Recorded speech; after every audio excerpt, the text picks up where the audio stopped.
Salam, selamat pagi Jemaat Tuhan GWP Mawarsaron Lawang. Oleh karena situasi dan kondisi saat ini kita tidak dapat berhimpun sebagaimana biasanya. Namun pada saat ini kami, Gembala Jemaat, mari kita dengarkan suara gembala untuk merenungkan bersama akan kebenaran firman Tuhan dalam situasi kondisi saat ini. Sebelum kami melanjutkan lebih jauh, mari kita berdoa. Bapa dalam sorga, kami bersyukur dan mengucap syukur. Detik jam hari ini kami menyerahkan renungan kebenaran firman-Mu ke dalam tangan-Mu. Bila kami semua dapat menikmati kebenaran firman-Mu di dalam kehidupan kami. Kami serahkan firman-Mu dan kami serahkan juga ke dalam satu nama yang indah, Yesus Tuhan dan Juru Selamat kami berdoa. Amin. Jemaat Tuhan yang dikasihi Tuhan, situasi kondisi saat ini, terlebih dalam situasi pandemi 19 saat ini, agar seorang dapat berada dalam keadaan yang kuat dan teguh menghadapi tantangan hidup, terlebih saat ini dalam kondisi pandemi 19. Ayat penuntun firman Allah pada pagi hari ini kami ambilkan dari ayat yang sudah sering kita baca di dalam 1 Petrus pasal yang kelima ayat 6 sampai dengan 11 yang dikatakan seperti ini. Serahkanlah segala kekhawatiranmu kepadanya, sebab Ia yang memelihara kamu. Sadarlah dan berjaga-jagalah. Lawanmu si iblis berjalan keliling sama seperti singa yang mengaum-ngaum dan mencari orang yang dapat ditelannya. Ayat 9, lawanlah dia dengan iman yang teguh, sebab kamu tahu bahwa semua saudaramu yang di seluruh dunia menanggung penderitaan yang sama. Jemaat yang dikasihi Tuhan, saat ini kita memerlukan kekuatan yang daripada Tuhan, dan firman Allah di dalam Ibrani pasal 4 ayat 12 dikatakan,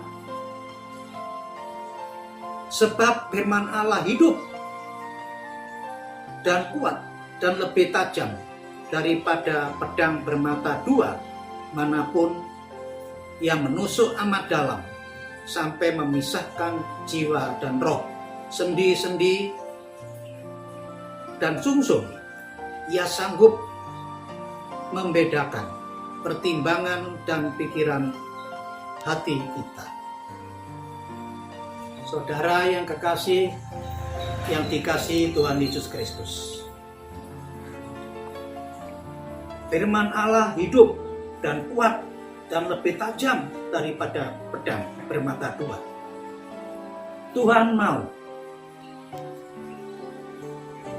agar kita memiliki pegangan yang kuat dan memampukan kita menghadapi tantangan hidup saat ini. Dalam pembacaan firman Allah tadi, saya mendapatkan berkat yang luar biasa, yaitu setiap kita membangun rumah, membangun apa saja, tiang penyangga itu sangat dibutuhkan. Tiang sebagai penopang yang kuat. Saudara yang kekasih, firman Allah tadi yang pertama kita menemukan ayat, kita baca sekali lagi. Yang pertama yaitu apa? Ada 4 tiang yang sangat menjadi pegangan kita. Yang pertama, ayat yang ke-7. Serahkanlah segala kekhawatiranmu kepada Tuhan, sebab Ia yang memelihara kamu. Jemaat yang dikasihi Tuhan, Tuhan Yesus dalam seluruh pelayanannya dipenuhi dengan kuasa. Rahasianya, karena Tuhan Yesus memiliki kerendahan hati. Jadi jelas, kuasa tidak datang karena kita punya pangkat, kedudukan, kemampuan ekonomi, tetapi justru terletak kepada kerendahan hati. Tuhan Yesus benci kepada kesombongan. Dalam kitab Amsal Soleman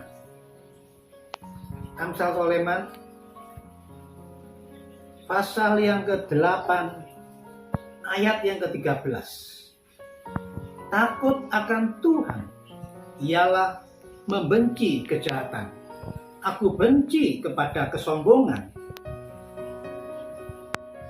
kecongkaan, tingkah laku yang jahat, dan mulut penuh tipu daya, mulut penuh tipu muslihat. Jemaat yang dikasihi Tuhan, itulah, rendahkanlah yang pertama, tiang yang pertama adalah rendahkanlah dirimu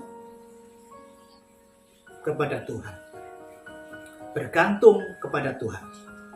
Dan ayat yang ke bagian yang kedua kita temukan di sini, sadarlah dan berjaga-jagalah. Sadarlah dan berjaga-jagalah, ayat yang ke-7. Tuhan dapat bekerja dalam seseorang jika ada suatu penyerahan secara total. Tanpa itu tidak akan mungkin merasakan pekerjaan Roh Kudus yang begitu besar.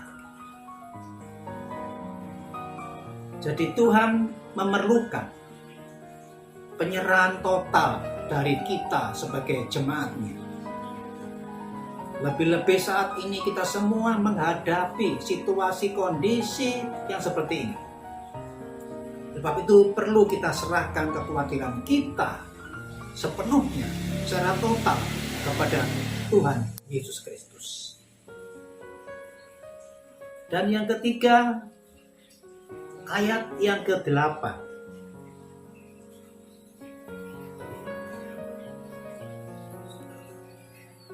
Ayat yang ke-8 yaitu ayat ketiga.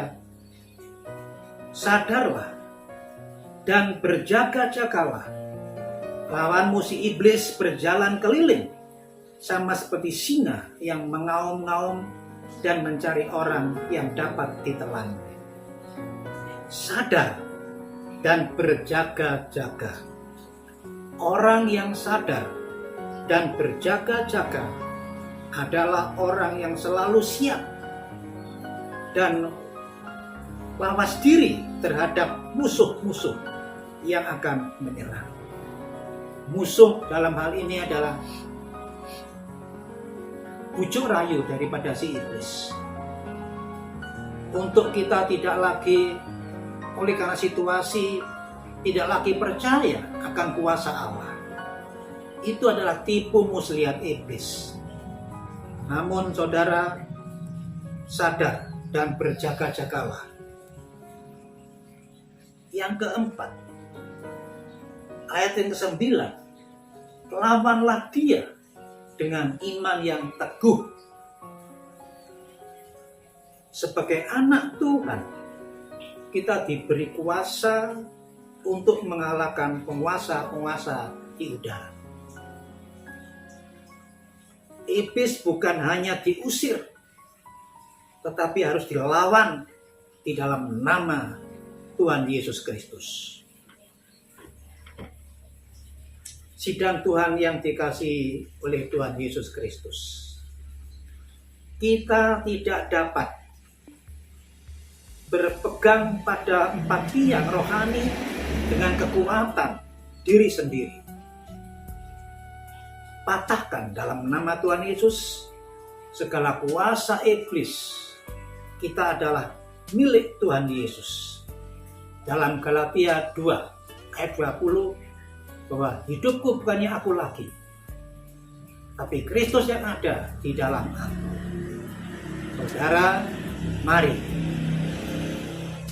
situasi kondisi apapun gampang berubah, bisa berubah sewaktu-waktu, tetapi marilah iman, kepercayaan, kesetiaan, ketaatan kita kepada Tuhan Yesus jangan sampai berubah, dan tempatkan Tuhan Yesus yang terutama dan yang paling utama.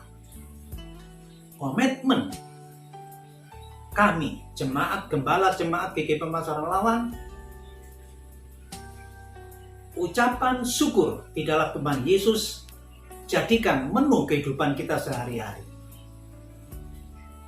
Dan gaya hidup kita sehari yaitu kekudusan dimanapun kita berada. Jemaat yang dikasihi Tuhan, bila renungan yang singkat ini boleh menjadi berkat kita sekalian. Tuhan Yesus memberkati kita sekalian. Amin. Mari kita berdoa. Tuhan Yesus Kristus, kami bersyukur dan mengucap syukur Engkau hadir saat ini melalui firman. Firman-Mu Tuhan yang meneguhkan kami, menguatkan kami, meyakinkan kami. Tuhan, kami sangat butuh penyangga, sangat butuh tiang rohani kami, Tuhan. Sesuai dengan firman-Mu pada sore hari, pagi hari ini. Kiranya firman-Mu menjadi berkat dan diberkati oleh Tuhan. Di dalam nama Tuhan Yesus Kristus, kami berdoa dan mengucap syukur. Haleluya. Amin.